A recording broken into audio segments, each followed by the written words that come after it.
यूनान का राजा विश्व को जीतते जीतते हमारे हिंदुस्तान की सरजमी पर पैर को रख दिया है। उस समय की बात कवि जी ने लिखा के 4 लाइन भूमिका में भाव है का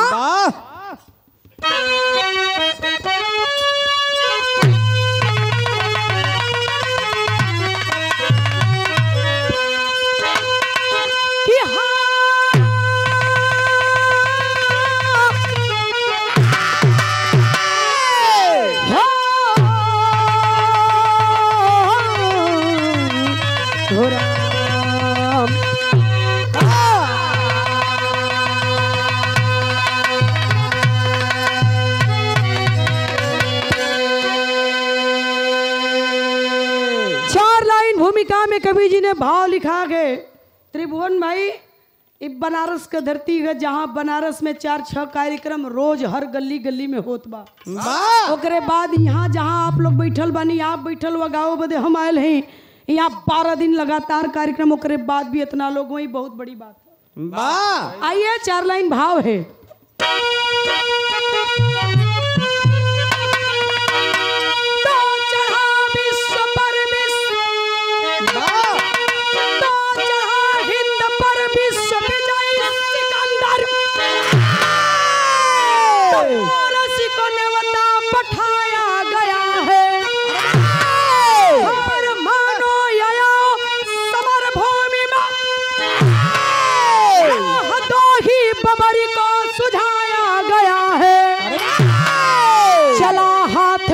पत्र धावक लिए आकर बोला तू स्वीकार कर लो गुलामी तो मिला देंगे मिट्टी में सब कुछ ही सिया राम पोरस की सुनिए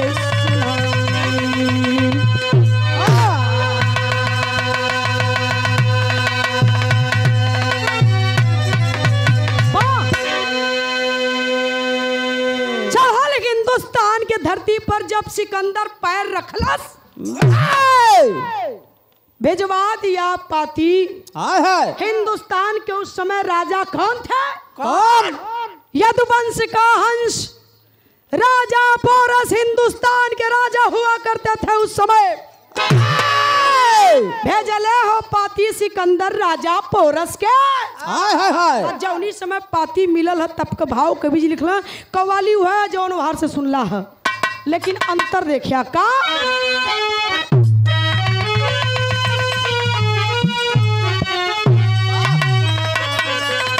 तो कहबे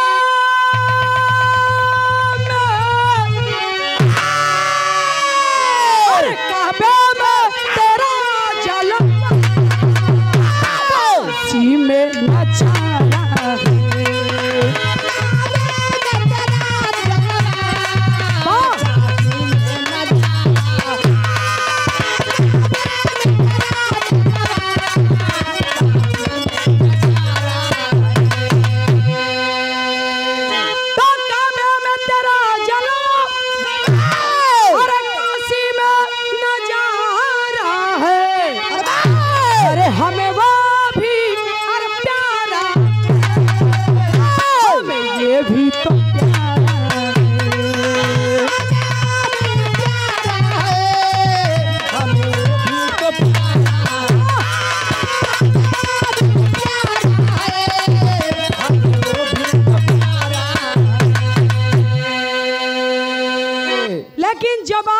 हिंदुस्तान का राजा पोरस का लिखले हुआ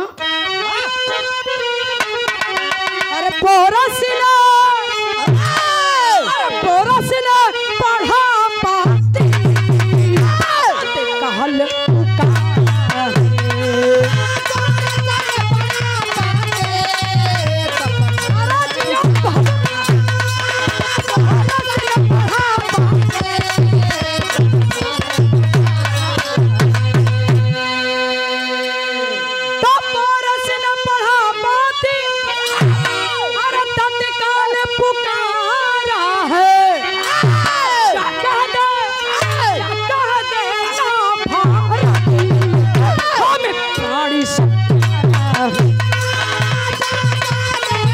भारती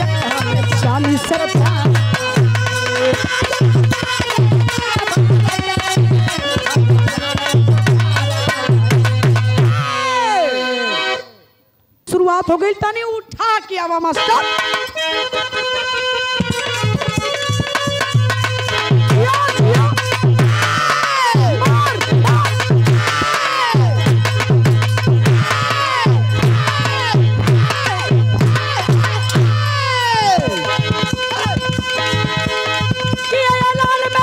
नौजवान सुनो,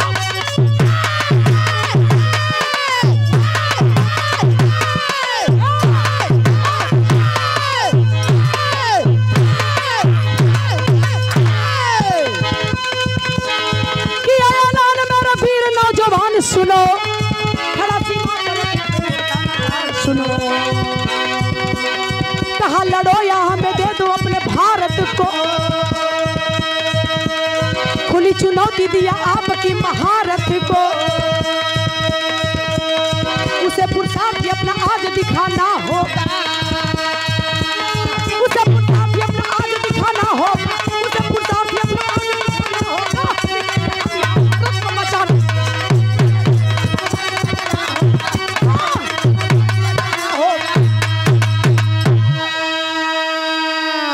चापब न कोड़री भक से भसक जाई निहुरले प्रयागराज जइबिया। अरे बाप रे बाप, बनारस का पानी है, चढ़त ना चढ़ जाई तो फिर उतरबो न करी। हाँ का करबू, जिंदगी ले लेबू का केहू का।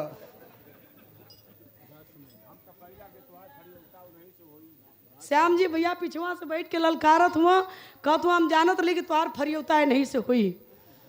बहुत बहुत सबके प्रणाम है, लेकिन गौर करिहन आखिरकार यूनान का राजा विश्व को जीतते हुए जब हिंदुस्तान के राजा पोरस को ललकारा है, ललकार के कलश के या तो भारत हमारे नाम कर दे या तो हमसे युद्ध कर ले, घुटने टेक दे मेरे आगे छोड़ दूंगा तुझे। राजा पोरस कलन के अरे बाप रे बाप,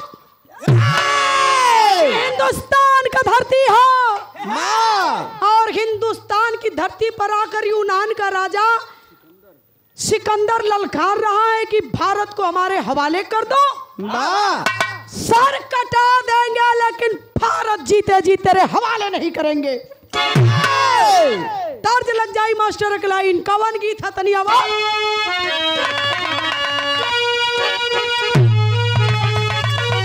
यह गीत स्वर्गीय रामदास ठाकुर गाँव में, का गाँव है मास्टर?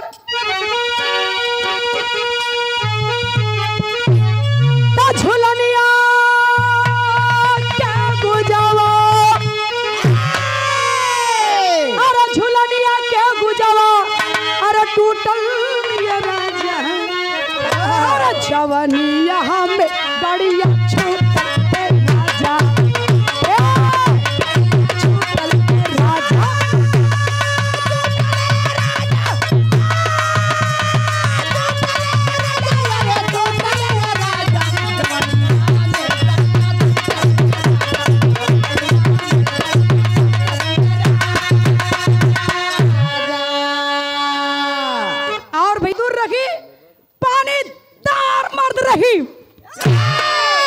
पानी पर मर जाई हो। त्रिभुवन भाई अगर बेहया रही न करे मतीन के करे लिया दोनों जाइन तो भाई है वो हम के कहीं। गीत पर कौने गीत पर लेला, अब 2 लीटर दूध हमें पिए के पड़ी, दोहरावा यार क्या पर मिलल है। झुलनिया क्या गुजावा, अरे झुलनिया क्या गुजावा, अरे टूटल ये राजा, अरे जवानिया हमें राजा, क्या बात है, क्या बात है,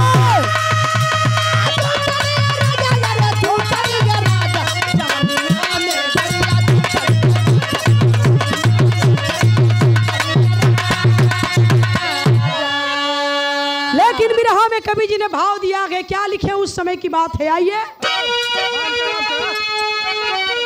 अरे सुनत पतिया पतिया,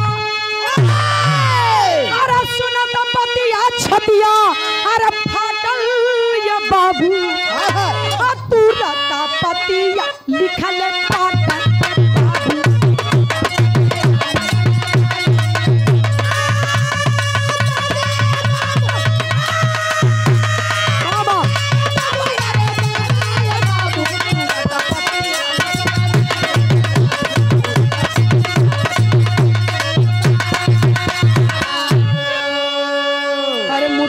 तोहरे बदुनियाई सारी अरे हवा बहादुर बहादुर बहादुरियो अरे तब लोहा लोहा के काटी के बाबू तब लोहा लोहा के काटी के बाबू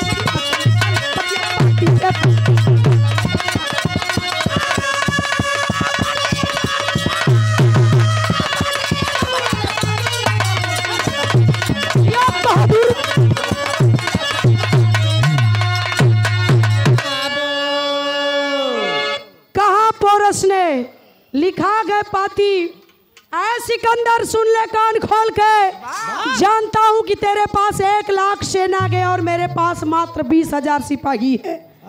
तेरा सैनिक सिपाही 1 लाख है, मेरे 20,000, लेकिन हिंदुस्तान के लोगन में कब हौसला कम ना भेल। उड़ान हौसलों से होती है, पंखों से नहीं होती है। हिम्मते मर्द मर्द ते खुदा खलन की ये मुट्ठी भर सेना हमारा, लेकिन तबो लड़प तोरे शरण में तो सर न झुकाई। लड़त लड़त मर जा देश खातिर नु कबूल है, लेकिन हार मान के तोरे शरण में आ जाई। अपन हिंदुस्तान तोरे हवाले कर दी, ई कदापि न हुई।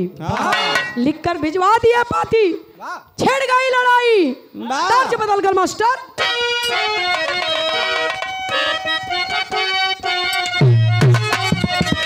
जी था चचा हम गवनवा नाही जहा, हम गवनवा नाही जहा, नहीं नहीं प्रीत लगल यही रनवा, नहीं नहीं प्रीत लगल यही रनवा, हम गवनवा नाही जहा, नहीं नहीं प्रीत लगल यही रनवा।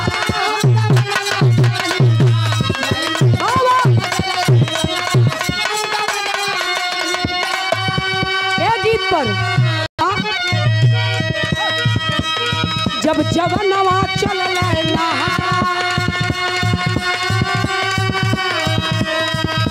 पोरस वीर महाबलवनवा, पोरस वीर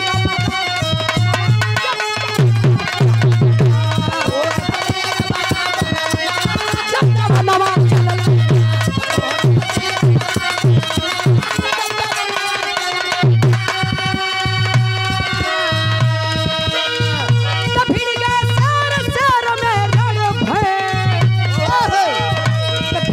युद्ध गजब भय सड़ भय भैया युद्ध सड़ भय कटकीरा लगल गर्दनवा, कटकीरा लगल गर्दनवा, चलनवा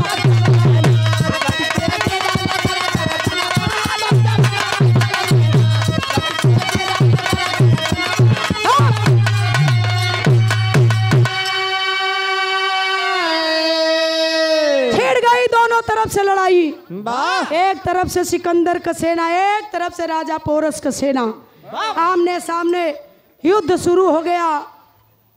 कई दिन तक युद्ध चलता रहा। भयल का मास्टर एक दिन तो उस समय आ गल तनी टेरी लगावा था। अरे जनायल की ओर आइल दुनिया, अरे भैया जनायल की ओर आइल दुनिया, तो पोरस सिकंदर में ऐसी हुई लड़ाई।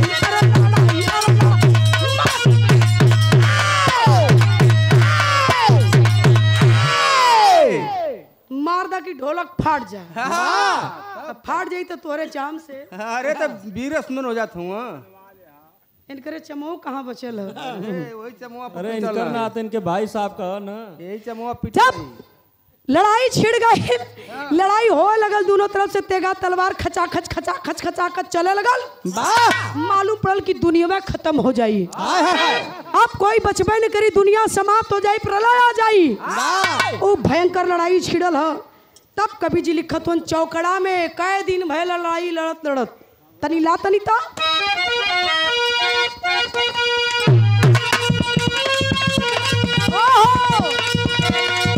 अरे एक दिन बीता दुई दिन बीता,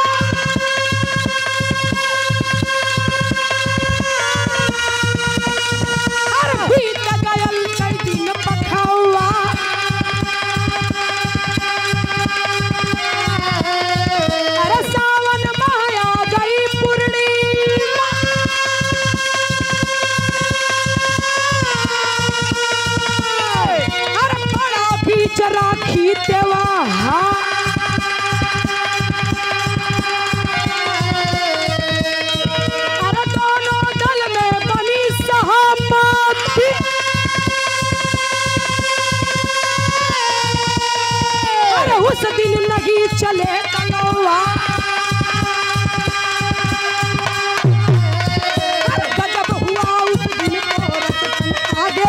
सुनिए ये जहां।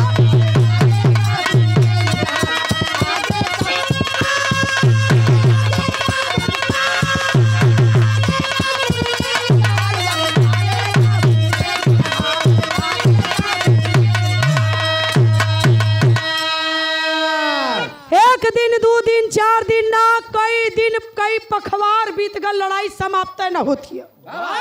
लड़ाई शुरू तो हो गई बाबूजी, लेकिन खत्म होने का नाम नहीं ले रही है। उसी बीच, उसी दौरान राखी का त्योहार आ गया। राखी का त्योहार ऐसा त्योहार होला जौन भाई बहन का त्योहार होला। जौना भाई बहन का त्योहार जौन कलाई पर बहन अपने भाई के राखी बांधेली, अपने भाई के लंबी उम्र का कामना हर बहन करेली। बड़े श्रद्धा और बड़े विश्वास, बड़ा पवित्र रक्षाबंधन का त्योहार हमारे हिंदुस्तान का पड़ गया बीच में राखी का त्योहार। दोनों दल में सहमति हुई कि कल राखी का त्योहार है, पूर्णिमा है और कल युद्ध नहीं होगा, किसी भी तरफ से कोई वार नहीं करेगा। ये तय हो गया और आ गया राखी का दिन। आज रक्षाबंधन है, हर बहन अपने भाई के कलाई पर राखी बांधती है। एक बहन चलल है अपने धर्म का भाई बना के दरवाजे पर राखी बांधे बदे, के करे दरवाजे पर कवन रहल, गीत लग जाई।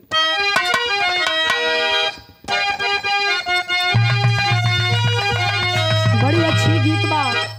कौनो मेहरारू का मरद कमाए जाए लगल फेंकू, मेहरारू ना चाहे कि मर्द छोड़ के जाए। केहू ना चाहला, केहू ना।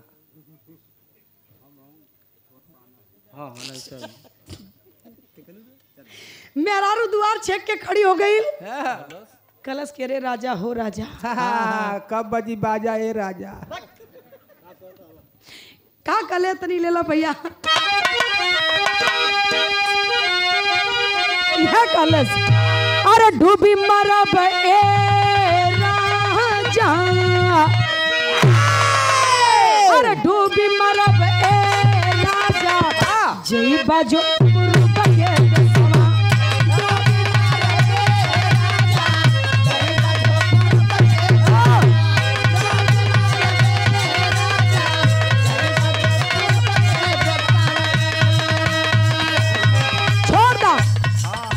बढ़िया विरह का भाव है। गीत बहुत सुन ले हुआ, लेकिन भाव एक पर मार करत है। का राखी लेके दुआरा पे, राखी लेके दुआरा पे आईली बहिनिया हो, राखी लेके दुआरा पे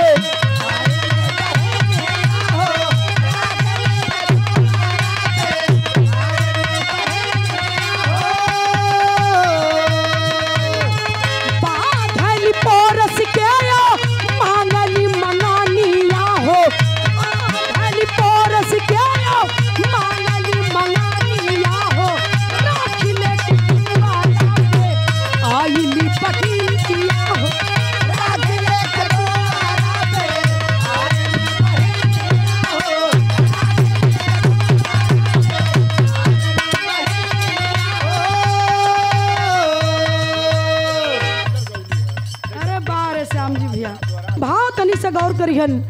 पोरस के दरवाजे पर एक अजनबी बहन रक्षा लेकर खड़ी है कलाई पर बांधने के लिए। सिपाहियों ने कहा कौन हो? खलस की है, राजा पोरस को राखी बांधने के लिए आई हूँ। मैं कौन हूँ ये मैं राजा पोरस से बताऊंगी। जाओ कह दो राखी बांधने के लिए आई हूँ। कोई बहन किसी भाई को भी राखी बांध सकती है, बड़ा पवित्र त्योहार है। सिपाही गईलन जाके कलंस की राजा साहब, कोई अजनबी लड़की दरवाजे पर खड़ी है, रक्षाबंधन लेकर के आपको कलाई पर बांधना चाहती है। पोरस ने आदेश दिया, लेके राखी दरवाजे पर खड़ी है, अंदर जल्दी लेके आओ के। अंदर गई, राजा पोरस के कलाई पर राखी बांध देती है। राखी बांधने के बाद राजा पोरस ने कहा कि आ बहन, अब तो तूने मुझे अपना भाई बना लिया रे। और जब राखी बांधी दिया के भाई बना ही लिया है तो कुछ मांग ले। क्या चाहिए? गौर करिहन भैल का कहलन देव तो के जवन मंगवी तवन दे देव, लेकिन तय हई के परिचय बताओ कि आखिर तुम कौन हो। कहले है का प्रेमिका हई हम जेबा, प्रेमिका हई हम जेबा, मुदई तोहार हो।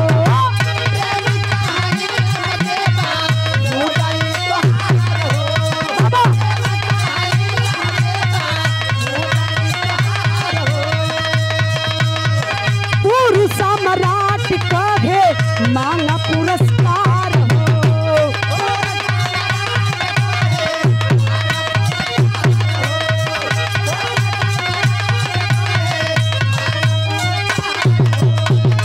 हाली सजाना हवा के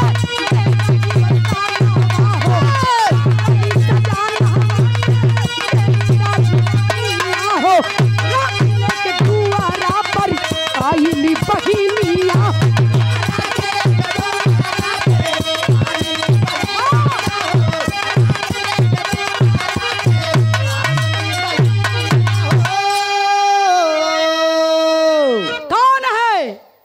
परिचय बता दे, राखी बांधी है, पुरस्कार देना चाहता हूं, लेकिन बता कौन है तू।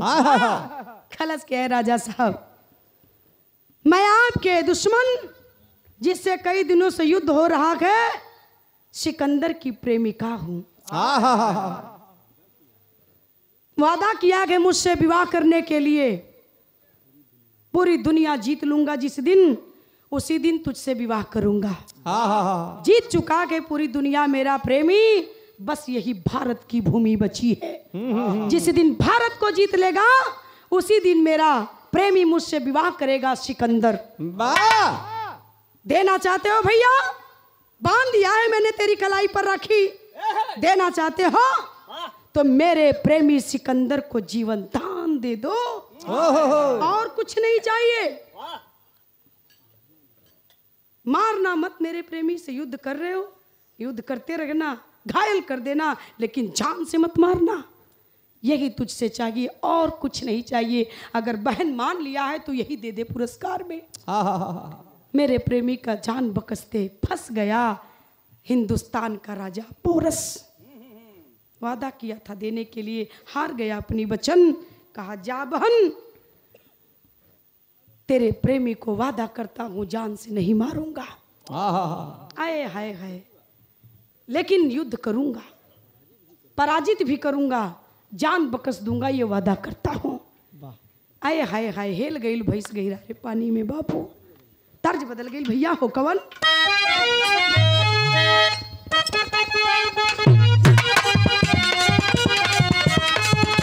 एक गीत के हमारे उस्ताद बिरहा सम्राट गुरु विश्वनाथ यादव जी के मुहे आप लोग सुन ले हुई हैं।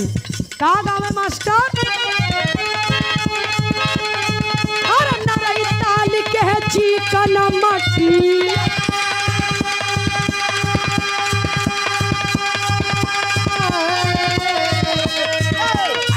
अरे नरई ताल के चिकन मटिया, जहाँ बस पर पहाड़ गोरिया।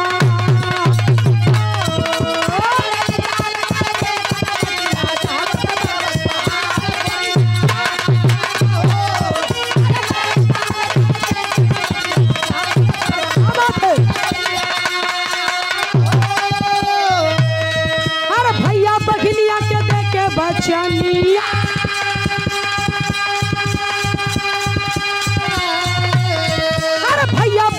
के दे दे बचनिया, विदा किए दिलदार मिटवा।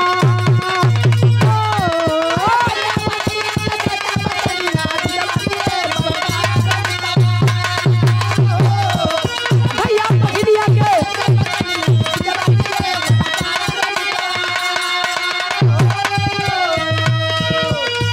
तो दिल में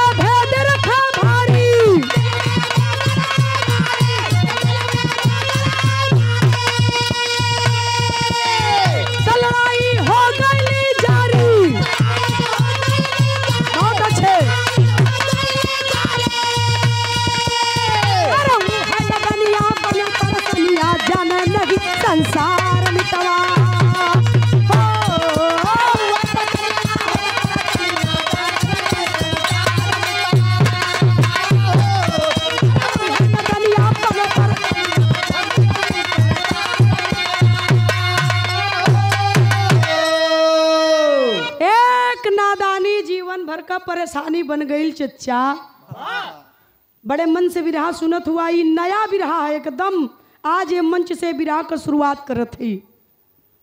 ए बाबू, वादा कर दिया कि हिंदुस्तान का राजा पोरस नीरा शबनम से कि जा तेरे प्रेमिका को नहीं मारूंगा, तेरे प्रेमी को नहीं मारूंगा।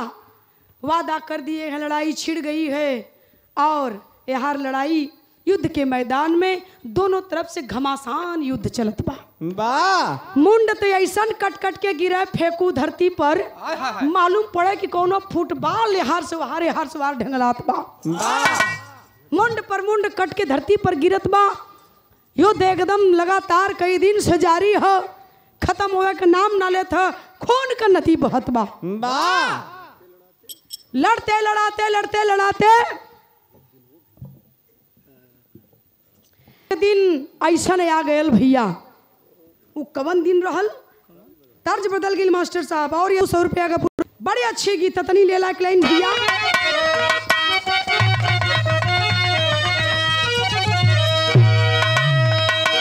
बानी के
वाह कवि जी लिखत हुन भयल कायावा।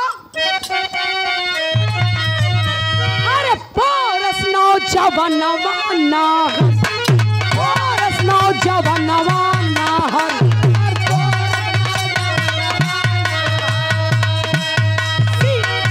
के संगवा नाहर,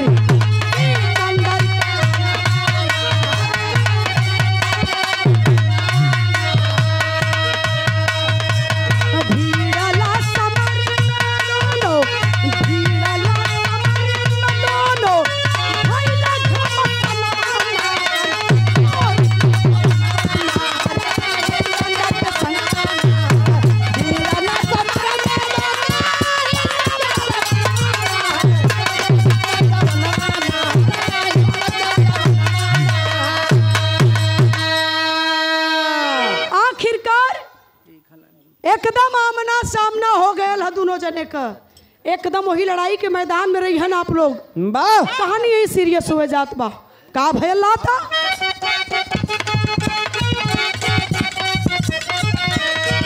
कई दिन बीत गईले घाटली घटाना बा।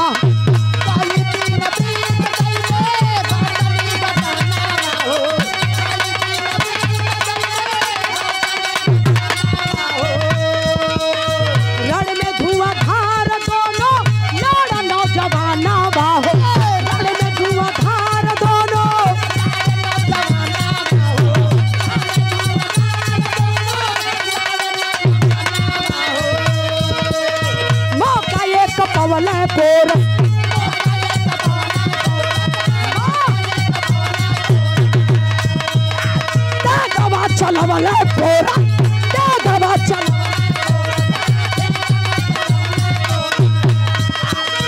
ताई के निहत्था के ताई के निहत्था मोकाया तो वाला पोरा दादा चला वाला पोरा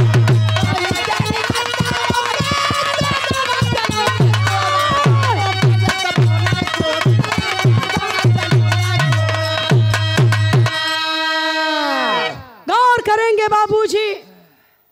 अंत तो गत्वा लड़ाई का अंजाम क्या निकला? वाह सिकंदर और पोरस का आमना सामना हो गया। और जब आमना सामना हुआ, दोनों बहादुर की तेगा तलवार टाना टन टना टन टना टन छला लगल। कौनो वीर से हार माने के तैयार ना है। कोई पीछे कदम हटाने को तैयार नहीं है। पहुंचत आखिर वहां तक पहुंच गिला राजा पोरस कि सिकंदर एक बार निहत्था हो गया। और निहत्था होकर के जैसे ही तलवार उठा के सोचले वह राजा पोरस चला दे, धरती पर गिरल है। निकाल के तेगा ऐसा उठा के धरती पर निहत्था सिकंदर पड़ा है। और राजा पोरस निकाल के तेगा मर्तन छाती आर पार कह के तेगा धरती में चल जा। याद आ गई नीरा शबनम का बात। वादा कैले गिला कि तोरे प्रेमी के जान से ना मारब। तेगवा उनकरे छतिया में ना मार के बगली मार दे। वाह जैसा बगली तेगा पोरस मरले हुवन, आवाक हो गया सिकंदर।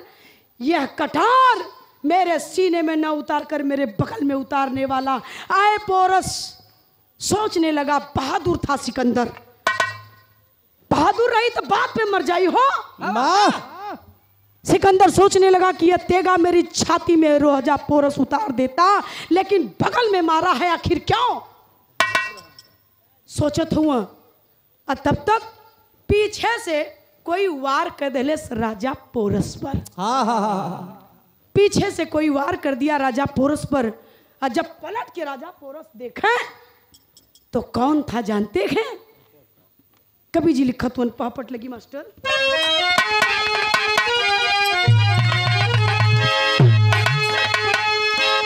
तो छोड़ के उठल चहले, अरे वही समैया भैया अभी जल में। फिर से ला काहे गड़बड़ देखो। तो छोड़ के उठल चहले, अरे वही समैया नैया अभी जल में। तब तक कोई वार किया भैया नैया अभी जल में।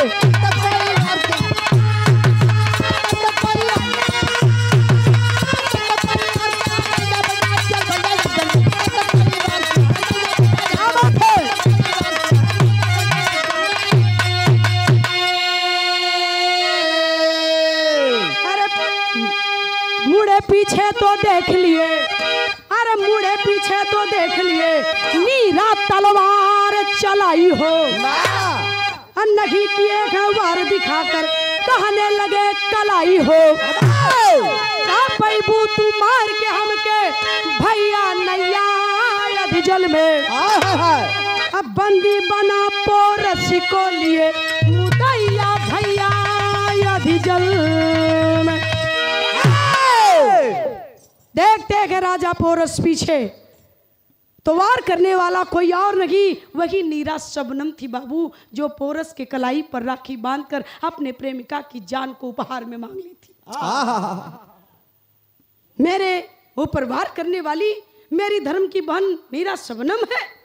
अब देखता हुआ तब तक सिकंदर के सिपाही ये अपने देश के राजा पोरस को बंदी बना लिए। और जब बंदी बना लिए तो सिकंदर के खेमे में लेकर गए।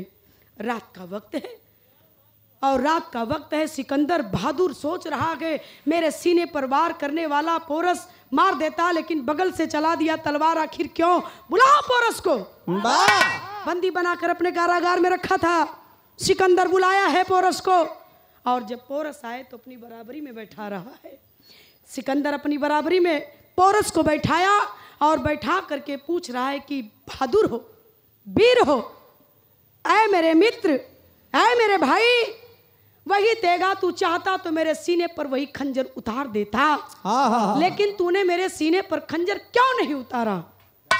क्यों मुझे छोड़ दिया? आखिर बात क्या है? क्यों ऐसा किया? पूछ रहा है सिकंदर। पोरस कहलन आल्हा लग जाए तनी मास्टर। क्या बात है? दुनिया जो जीता चेता अपने अपने मानवा में पंचो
सिकंदर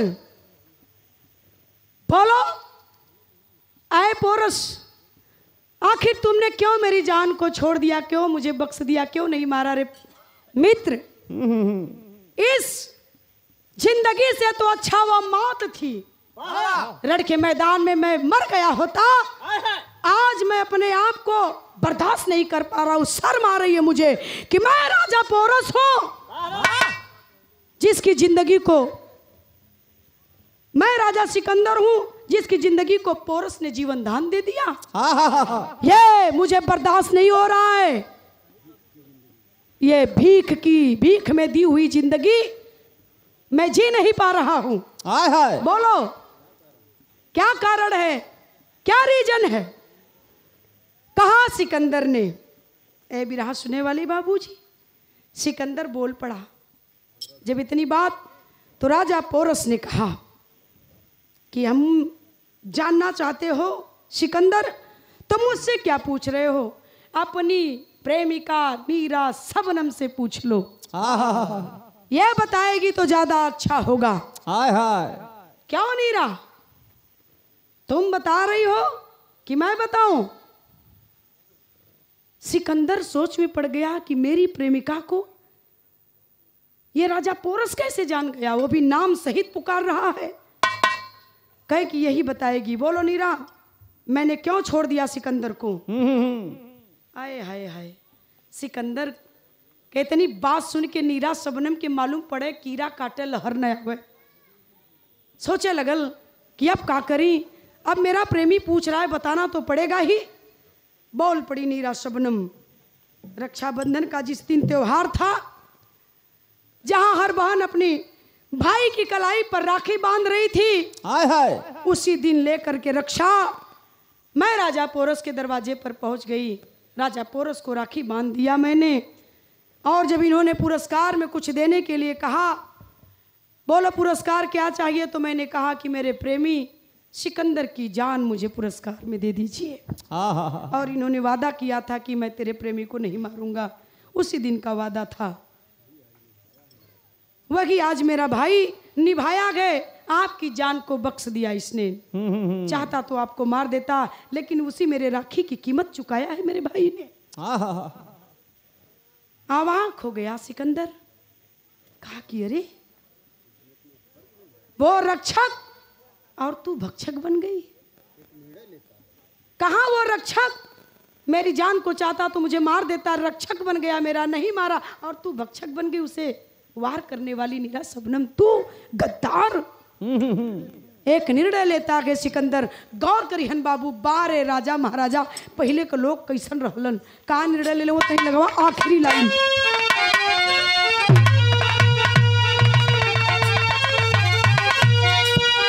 ऐसा भाई के ना भैली अरे बहिनिया सुना, तब भला होई है का हमारा नगिनिया सुना।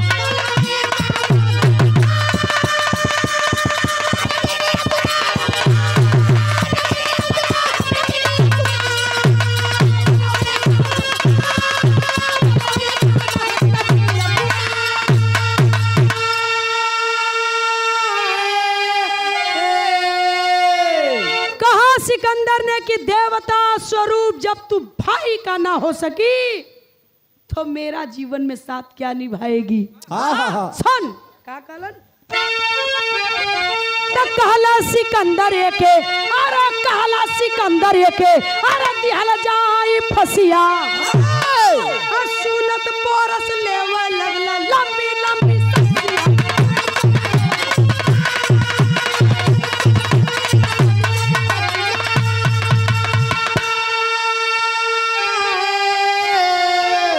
ससिया। नयन से अरे कहा बनिया सुना, भला होया का हमारे नगिनिया।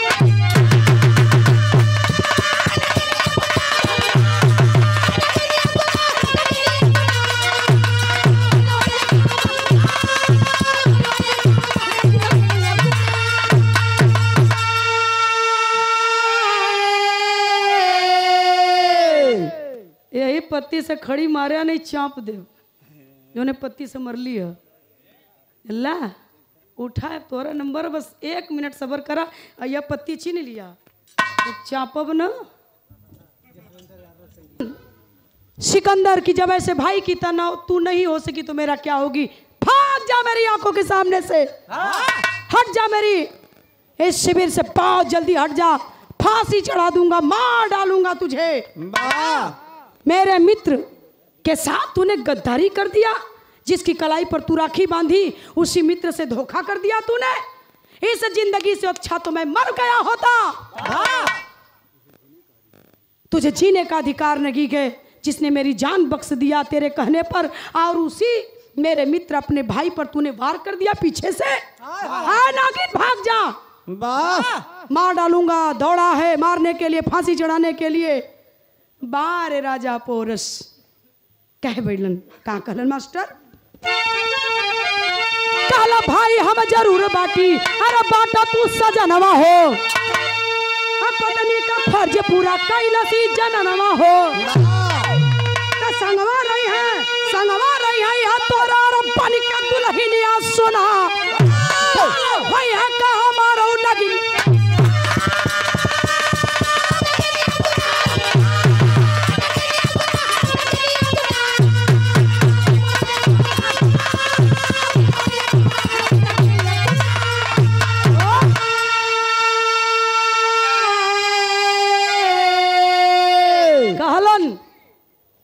मैं जरूर तेरा मित्र हूँ, तेरा भाई हूँ, लेकिन इससे अच्छा तुझे पत्नी कोई नहीं मिलेगी। अरे मित्र, इसने जो किया तेरी खातिर तो किया कि मेरा प्रेमी विश्व को जीत लेगा तो मुझसे विवाह करेगा, वादा किया है तूने, दुनिया जीता। आखिर में हिंदुस्तान की धरती बची थी, इसी को जीत जाता तो तू विश्व विजेता था और अपनी नीरा शबनम से विवाह करता, वादा पूरा होता। ये तेरी पत्नी बनने के लिए बेचैन है। और इसने जो किया अपने प्रेमी के लिए किया, तो मोहब्बत और जंग में मित्र सब जायज है। मोहब्बत और जंग में यारों सब कुछ जायज है। कालन राजा पोरस, शादी कर। मित्र मानता है तो मित्र की बात भी माननी पड़ेगी। खलन मित्र तुम जो कहोगे वो करो, कलन नीरा शबनम से विवाह कर ले। तुरंत सिकंदर नीरा शबनम से विवाह किए और जितना धन जहां जहां से जीत करके लाए थे सिकंदर, सारा धन अपने मित्र पोरस को, हिंदुस्तान के राजा पोरस को दे करके अपने वतन हिंदुस्तान के राजा पोरस से हार मान करके अपने वतन यूनान को लौट गया, यूनान का राजा सिकंदर। वाह ऐसे ऐसे वीर बहादुर हमारे हिंदुस्तान की धरती पर थे बाबूजी। ये हमारे वीरों का इतिहास है, आज भी है। कहानी खत्म, खानदान का परिचय।